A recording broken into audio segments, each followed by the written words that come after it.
I told everyone I missed my family. I said it at the dinner table the one time my son visited. I said it to my doctor when she asked how I was managing. I even said it to the priest at the parish I started attending again after my wife passed. I told everyone I missed them, and every single person nodded with that soft, understanding look. The one that says, "Of course you do. That makes sense. That's what you're supposed to feel." And I let them believe it.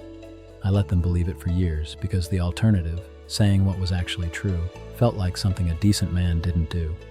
The truth was harder than missing them. Missing someone has warmth in it.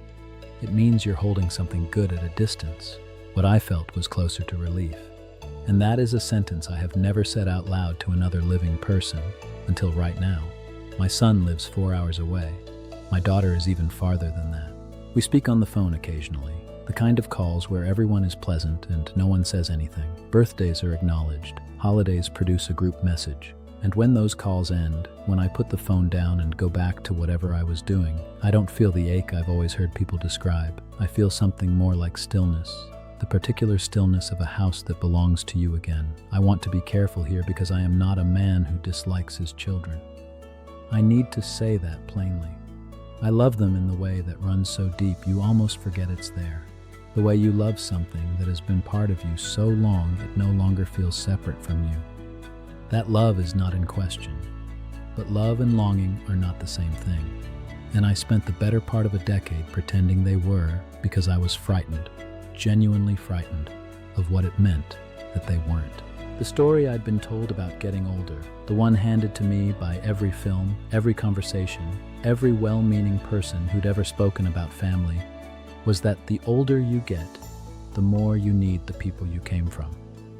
That distance from your children becomes a wound, that a man who doesn't ache for his family must have done something wrong, must be damaged in some way, must be carrying a guilt that explains the gap. I looked for that guilt for a long time. I turned it over the way you turn over stones, searching for something underneath. I thought about the years when I worked too much, the times I wasn't present in the ways they needed, the arguments that were never fully resolved. I gathered all of it into a kind of case against myself, because at least that was an explanation. At least that gave the distance a cause I could name and carry. But I don't think that was it. I don't think it was guilt or damage or anything I did or failed to do. I think what happened is simpler than that. My children grew into people I don't know very well, and I grew into a man they don't know very well either. And we have all been too polite, too careful, too afraid of one another to say so.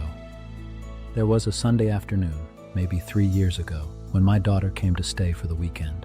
She is a capable woman, successful, busy in all the ways her generation seems to require of itself. She arrived with her phone and her laptop and a kind of efficiency I recognize but can't quite match anymore. We ate dinner together that first evening. She talked about her work. I listened. I asked the questions I thought a father was supposed to ask. It was pleasant enough. But somewhere during that dinner, I became aware of something I hadn't let myself notice before. We were both performing. She was being a dutiful daughter. I was being a grateful father. And underneath all of that, we were essentially strangers who happened to share a name.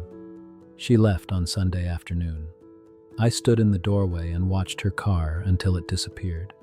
Then I went inside and sat down in my chair, and that stillness came over me again.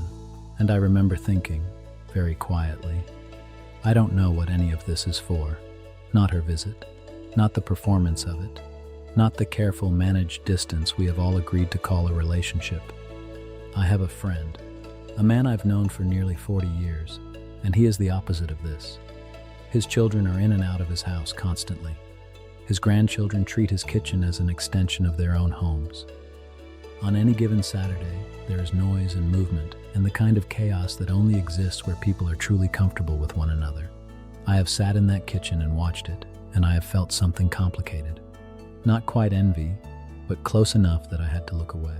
Because what I noticed, watching him in the middle of all that life, was that he wasn't performing. He was just there, a man in his kitchen with people who knew him, the real version of him. Not the careful version, not the appropriate version, just him, and the warmth in that room. It was a specific kind of warmth.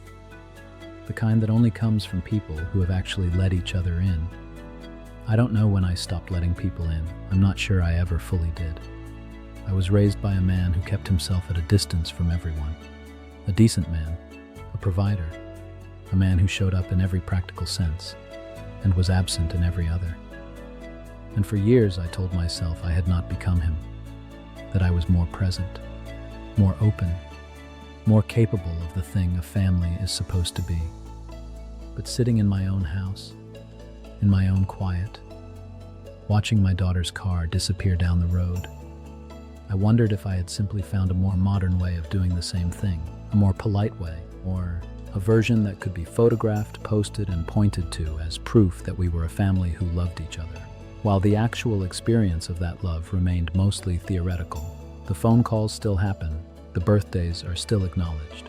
I don't expect that to change, and I'm not sure I want it to, which is perhaps the most honest thing I've said. There is a part of me that has made peace with the life I have. The quiet mornings, the long afternoons, the freedom of a house that asks nothing of me except to exist inside it. I am not unhappy. That is important to say. I am not a man sitting in grief. I am a man sitting in something more complicated than grief, something that doesn't quite have a name, at least not one that gets spoken in polite company. What I want to say to you, if you're sitting with something similar, if you're nodding quietly at some part of this, is that you are not broken for feeling it. The distance is real. The performance is real. And the loneliness that lives inside a relationship that looks fine from the outside, that is real too. And it deserves to be named, even if you only ever name it to yourself, quietly, in the particular stillness of a house that belongs to you. I told everyone I missed my family. I don't say that anymore. Now I say that I think about them, which is true. And I hope that somewhere in that thinking, there is something that resembles the thing I was supposed to feel all along.